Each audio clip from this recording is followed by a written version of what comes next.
I know that you can't come to the zoo at the moment, so we're bringing the zoo to you instead. Now, my name's Hannah, I am one of the keepers here, and thank you very much for joining us. Now, you are in fact in the meerkat enclosure with me at the moment, and we are home to 8 meerkats. So, hopefully give them a little wave, say hi. Oh, out you get, cheeky one. Now, meerkats are very cheeky, so they're probably going to get up to mischief during this little video. Now, what we are going to do, guys... Oh, out you get. I better do a little bit of a scatter feed first, hang on. So what I'm going to do is I'm going to ask you 5 questions throughout this little talk, and at the end we're going to see who's actually got them right, and well done if you do get them right, so make sure you listen and we'll see if we can get them. Okay, so at the end, guys, what we're going to do is a little shout out to everybody that was listening, and I do know that it's in fact Tara's birthday today, so happy birthday to you. Now, we're going to have a little chat about these guys. So, does anybody know where they come from? It's in fact South Africa. I know the other day I said South America. I think the sun had got to me a little bit. Just ignore what I said. It is in fact South Africa, and they come from the Kalahari Desert. Now the first question to you then, guys, is how old do you think they can live till? As I say, at the end of the little talk, we will address the answers of those. So you're going to have a little guess. If you can guess how long they live till in the wild and also in captivity, that would be fantastic. And we'll talk about why as well. Now, meerkats are one of my favourite animals. They are so cheeky, as I say. I'm having to distract them at the moment, otherwise they would probably be sat on my head. Now, we do have 8, so let me see how many I can count. 1, 2, 3, 4, 5, 6, 7. We've got all of them just here. Fantastic. Now, normally, there should be a meerkat on the top just there, at the highest point in their enclosure or in the wild. Now, that meerkat has a really important job. Their job is to be on sentry duty, and that means they're looking out for lots of different things. The first thing is predator. Now, they have lots of different predators, being things like jackals, eagles, hyenas, anything like that. The second thing that they're looking out for is food. So today we are in fact feeding them a mixture of a meat biscuit. They've got some dried mealworms in there. There's a bit of parsnip, a bit of carrot. How delicious. They've got some peanuts. They've got some grapes as well. So it's a mixture, thank you very much, of fruits, vegetables and meat. Now, these guys are in fact part of the carnivore group, so they do eat lots and lots of meat. That is their favourite thing, but they particularly like insects. Now, there is a certain insect that they really do like to eat, and that's in fact the scorpion. Now, I don't know about you guys, but I definitely would not want to eat a scorpion. First of all, they are very venomous. Now, venom is something that's injected into your bloodstream, so in that big stinging tail, as soon as it stings you, that venom gets injected into your bloodstream. It can make you very poorly. However, our meerkats are in fact resistant to the toxins in that venomous tail. Now, on the outside of the scorpion, there's also poison on there. That's something that you can ingest. It goes into your digestive system. Now, the meerkats are also quite resistant to that as well, and they can in fact resist up to 6 times what it would take to kill a rabbit of a snake bite, the venom snake, the snake's venom. Sorry. Unlike us, we really wouldn't do very well. We're going to see if we can get anybody to come up onto the top. Okay.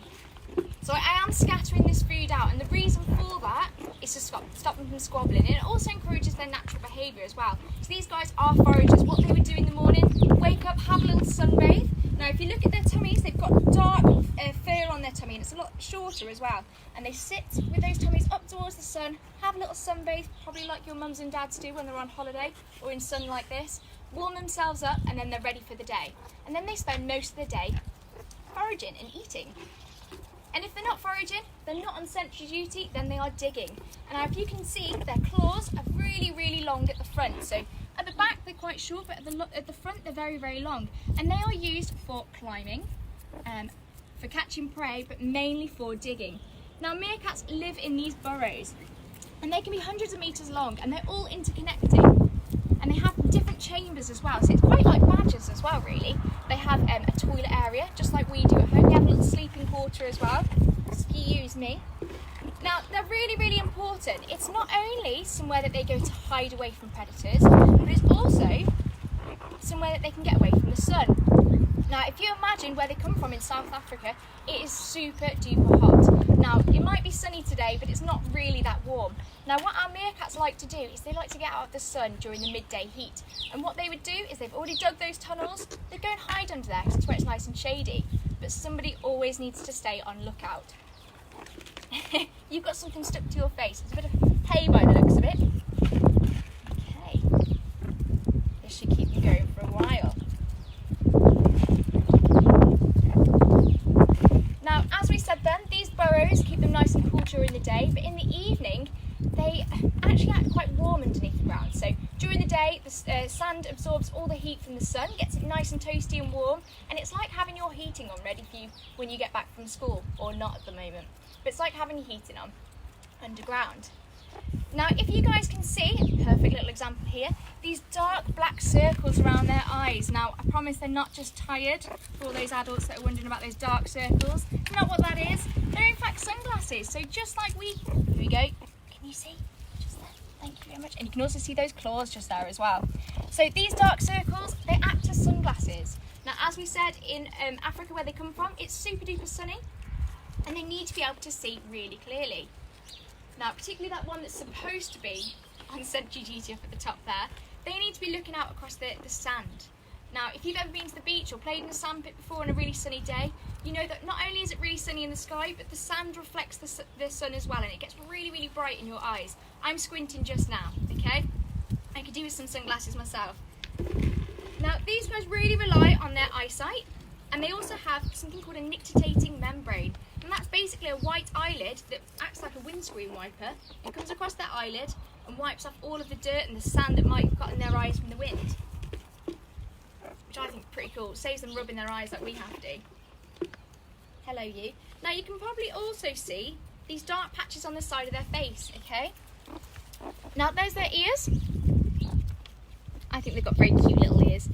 But what they can do is when they're underground, they're digging, they can close those ears off, which is fascinating. Now, they really rely on their sense of hearing as well. All right, guys, don't squabble. Just going to spread a little bit more out for them. So they do rely on their sense of hearing as well, and that's why they want to stop the sand from getting in there to stop them blocking their hearing. Now, can anybody tell me what family they think that they belong to? Okay, so I want you to pop that in the comments box below if you do know the answer. Now, meerkats can live in quite big groups. They can live in groups of up to about 40 or so. Now, we only have 8 here, but that's a perfect amount. And they eat lots and lots of food. So for breakfast, unfortunately you guys might not like to hear it, but they do have a mice each. And they can digest absolutely everything. So they digest the bones. They've got incredibly strong teeth as well. They've got really big canines at the front, which they use to crunch through bone. They can also digest the fur and absolutely everything. And then for dinner this evening, they're going to have a chick each as well, which might not sound very tasty to us, but just imagine it being like chicken. And it's the same with these guys as well. So I'm going to do a little bit more of a feed because they're getting a bit naggy now. It's a bit like me when it comes to biscuits in the staff room. I get a bit naggy as well. Or cake. Now guys, I want you to try and guess what a group of meerkats is called. You can give me 2 different answers for this one if you'd like to. Now, we've said then that the meerkats have dark patches around their eyes. They've also got dark ears as well. But if you take a look at their colour, okay, have a look at their coat. Now, they are, I'm trying not to give away the answer just here, they are perfectly camouflaged. Now, if anybody knows what what camouflage means, oh, we got a cheeky little meerkat there, okay? If anybody knows what camouflage means, I want you to pop the answer into the questions below.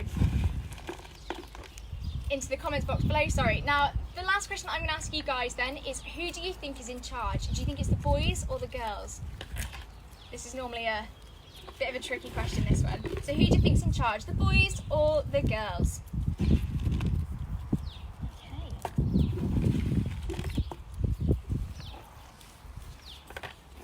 Now, have we been joined by anyone so far, Lou? I'm sure we probably have. We definitely have. Yeah? So as we said, we've already done a shout out for Tara so far, and River's joining us as well, and I think there's Lisa, so thank you very much for joining us, and thank you Tammy as well. Thank you very much for joining us so far. You can pop a little wave or a little like, that'd be fantastic. And if you do have any questions, as I say, pop them in the box. So try and put those answers to these 5 questions in there. We've got a lot of answers coming in. Fantastic. That's really great to see. Sorry guys, I've got quite a big lunch today. That or I've got tiny little hands, so it's spreading out a little bit further than I thought. Sorry. Now, these guys, they aren't anywhere near extinction, which is fantastic, but unfortunately people do keep them as pets, which we really do not recommend. They are very destructive, they're very cheeky, and they really rely on their social group as well. So if you ever see anybody keeping them as pets, probably advise them not to, it's not the best idea. But they do work fantastic in big open spaces and groups just like this. So then guys, we are going to go through the answers to the questions now. So give yourself a round of applause if you get any of these right, because they are quite tricky. So the first question is, how old do they live till? So in the wild they normally live to about 10 years, but in captivity it can be up to about 15. And the reason for that is there's not really many predators. Okay, and that's a general rule with a lot of animals in captivity. If there's no predators, they also have perfect health care as well here. So if any of them do get a little bit sick, we can just contact the vet and get them sorted. Now, I did ask you as well what family they belong to, and it is the mongoose family. They are in fact the only one without a bushy tail in the mongoose family. They have a very slender tail, and that's where they get the name slender-tailed meerkats from. I also asked you what does camouflage mean, and it means to blend in with your environment or your habitat. So if we take a look at the meerkats, you can see that they are this lovely sandy colour, and they can vary depending on the colour of the sand in the habitat that they come from. I also asked you what a group of meerkats is called, and it's in fact either a mob or a gang. They are a little bit like the mafia. They can be pretty mean to each other and to other groups as well. So well done if you got that one right. And then the last question that I asked you was who was in charge, the boys or the girls? It is in fact the girls. So there is an alpha pair, so that's an alpha male and an alpha female, but it really is the alpha female that is in charge, and she's the one that decides who does what, when and where. Okay. Now guys, you may have already seen that we have a GoFundMe page, and thank you to all of your donations and support so far. But if you could continue to support us on there, that would be absolutely fantastic. You can find the link to that on all of our social medias. And all of your donations and support goes towards veterinary care, goes towards heating, and also feeding our animals as well, so that we can give them these lovely treats like this. Sorry if the meerkats are being a little bit cheeky behind the scenes just there, guys. And if you do have any animals that you'd like to see in the next little live or next little video, please just pop them in the comments box below. But thank you very much everybody for joining us so far, and hopefully see you next time. And I'm going to leave you with the meerkats now and get them out of the bucket. Thank you very much. You're going to jump off me. Thanks guys. Bye. Thank you.